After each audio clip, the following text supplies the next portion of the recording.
Hello students, आज हम बात करेंगे ऑपरेटिंग सरप्लस के बारे में। ऑपरेटिंग सरप्लस एक वाइटल एलिमेंट है नेशनल इनकम का, क्योंकि अगर आप इनकम मेथड से नेशनल इनकम कैलकुलेट करते हो तो ऑपरेटिंग सरप्लस सारे इनकम के अंदर फॉल करती है। आपको कोई सी भी इनकम कैलकुलेट करनी हो उसके लिए आपको ऑपरेटिंग सरप्लस पता होना बहुत कंपलसरी होता है। इसलिए हम इस वीडियो में ऑपरेटिंग सरप्लस के बारे में बात करेंगे।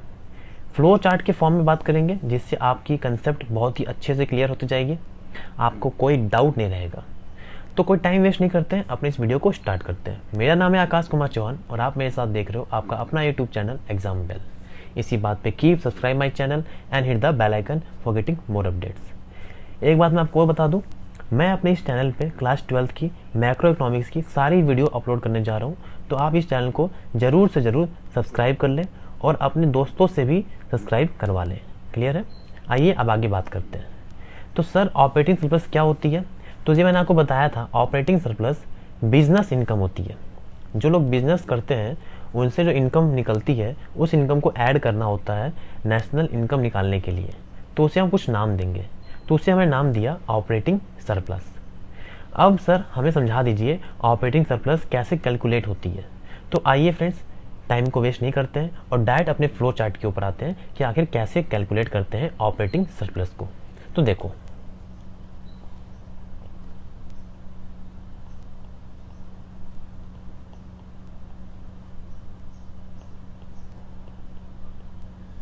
ऑपरेटिंग सरप्लस जो है उसको 2 टाइप्स में डिवाइड कर दिया गया। तो आप याद रखिएगा, ऑपरेटिंग सरप्लस 2 हिस्सों में डिवाइड है। जो पहला हिस्सा इसका बनाया गया उसका नाम है income from property. Income from property. और जो दूसरा हिस्सा है उसका नाम रखा गया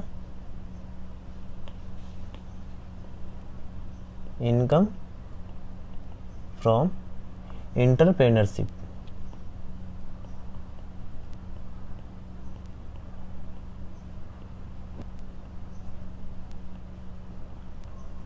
क्लियर है? तो यहां से एक बात तो क्लियर हो गई सर, ऑपरेटिंग सरप्लस 2 हिस्सों में डिवाइड कर दिया गया। पहला हिस्सा रखा गया इनकम फ्रॉम प्रॉपर्टी और दूसरा रखा गया इनकम फ्रॉम एंटरप्रेन्योर।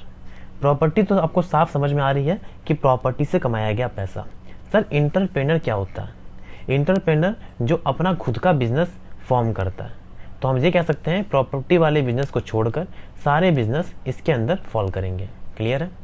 अब आपको यहीं पे एक बात याद करना होगा कि इनकम फ्रॉम एंटरप्रेन्योर को ही बोलते हैं, यहाँ पे मैं और लिख देता हूँ जिससे आपको याद रहे कि और है, एंड नहीं, इनकम फ्रॉम एंटरप्रेन्योर को ही बोला जाता है प्रॉफिट। मतलब अगर मैं प्रॉफिट कहूँ तो भी वो क्या है? Income from entrepreneur. क्लियर है? तो हम प्रॉफिट भी बोल सकते हैं और इनकम फ्रॉम एंटरप्रेन्योर भी बोल सकते हैं। यहाँ पे आपकी ये बात क्लियर हो गई। याद रखिएगा, ऑपरेटिंग सरप्लस पूरा का पूरा नेम प्ले होता है। यहाँ पे नाम से खेला जाता है, क्योंकि यहाँ पे सभी टर्म्स के बहुत सारे नाम होते हैं। वो आपको नेम के हिसाब से कंफ्यूज करने की कोशिश करेंगे बार बार। तो आपको यहाँ बिल्कुल साफ माइंड रखना है कि इनकम फ्रॉम एंटरप्रेन्योर को ही बोला जाता है प्रॉफिट। क्लियर है? प्रॉफिट इसका पार्ट नहीं है, प्रॉफिट ही को ही बोलते हैं इनकम फ्रॉम एंटरप्रेन्योर। चलिए आगे बढ़ते हैं।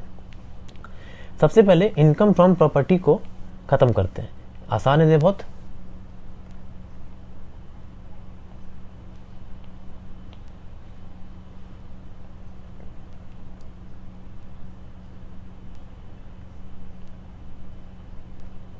थ्री पार्ट्स में इसको डिवाइड किया गया इनकम फ्रॉम प्रॉपर्टी को।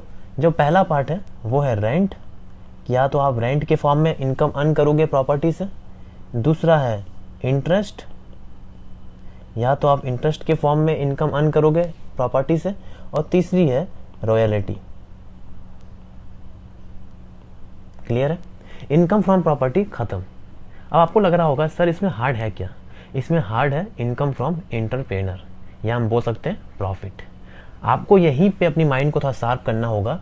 यहाँ पे अगर आपने माइंड नहीं शार्प किया तो आपको दिक्कत हो सकती है। अब इनकम फ्रॉम प्रॉफिट, या मैं कहूँ कि इनकम फ्रॉम एंटरप्रेन्योर को भी डिवाइड किया गया 3 हिस्सों में। जो पहला हिस्सा इसका है वो है डिविडेंड। जो दूसरा हिस्सा है उसको बोला गया कॉरपोरेशन टैक्स। और जो तीसरा हिस्सा है उसका नाम देखिएगा अभी आप, अनडिस्ट्रीब्यूटेड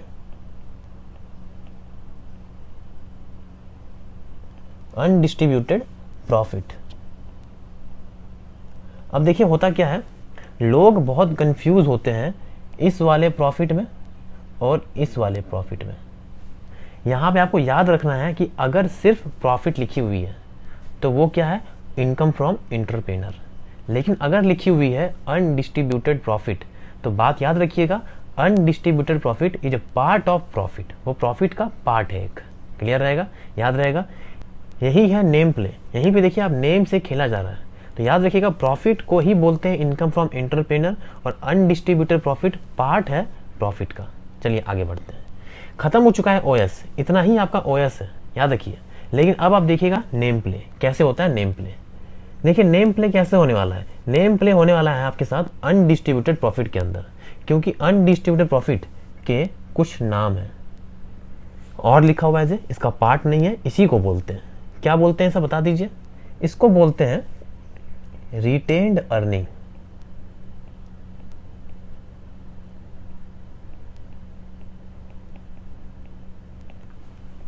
मतलब ये हुआ कि अगर मैंने कहा रिटेन्ड अर्निंग तो उसका साफ मतलब है कि उसी को बोलते हैं अनडिस्ट्रीब्यूटेड प्रॉफिट।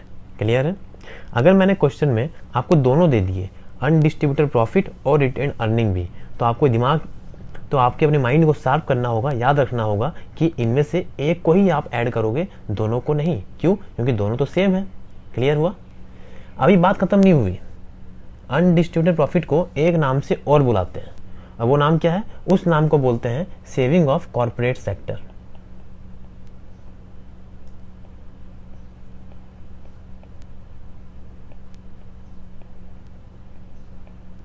Corporate sector. तो अब यहां देख सकते हो कि अनडिस्ट्रीब्यूटेड प्रॉफिट को दो नाम दे दिया गया, retained earning and saving of corporate sector. चलिए ये तो अब याद कर लोगे, लेकिन अभी यहां बात खत्म नहीं हुई। कॉर्पोरेशन टैक्स को भी एक नाम दिया गया, इसका भी एक नाम है। वो नाम क्या है? वो ज़्यादा हार्ड नहीं है, उसको आप याद रख पाओगे आराम से, इजीली। इसको एक नाम दिया गया और वो नाम है कॉर्पोरेट प्रॉफिट टैक्स।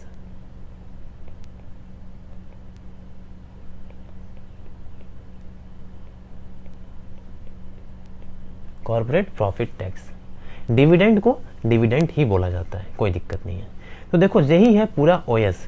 आपको अगर ओएस समझनी है तो आपको बस याद रखना है इन सबके name play. Operating surplus two types में डिवाइड किया गया, income from property, income from entrepreneur. लेकिन इनकम फ्रॉम एंटरप्रेन्योर को एक नाम से और जानते हैं, वो नाम है प्रॉफिट। इनकम फ्रॉम प्रॉपर्टी को तीन हिस्सों में डिवाइड कर दिया गया, रेंट, इंटरेस्ट, रॉयल्टी। बात खत्म, इनके और कोई नेम है ही नहीं। लेकिन इनकम फ्रॉम एंटरप्रेन्योर या हम बोले प्रॉफिट, इनको भी तीन हिस्सों में डिवाइड किया गया। वो तीन हिस्से थे डिविडेंड, कॉर्पोरेशन टैक्स और अनडिस्ट्रीब्यूटेड प्रॉफिट। यहाँ पे एक नेम प्ले हुआ कि ऊपर भी प्रॉफिट है और नीचे भी अनडिस्ट्रीब्यूटेड प्रॉफिट है।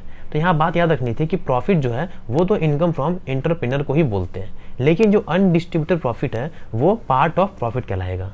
बात यहाँ पे आगे खत्म नहीं हुई। बोला गया कि अनडिस्ट्रीब्यूटेड प्रॉफिट का दो नाम और दिया गया। वो दो नाम कौन कौन से हैं? वो नाम था रिटेन्ड अर्निंग और बोला गया सेविंग ऑफ कॉर्पोरेट सेक्टर। दूसरी तरफ कॉर्पोरेशन टैक्स का भी एक नाम रख दिया गया, वो नाम था कॉर्पोरेट प्रॉफिट टैक्स। बस बात खत्म। इतनी सी आपकी ओएस है। अब आपको कोई बोले ओएस कैलकुलेट करना है तो आपको कुछ नहीं करना है, आपको पहले इनकम फ्रॉम एंटरप्रेन्योर निकालना है, आपको इनकम फ्रॉम प्रॉपर्टी निकालनी है और दोनों को ऐड कर देना है।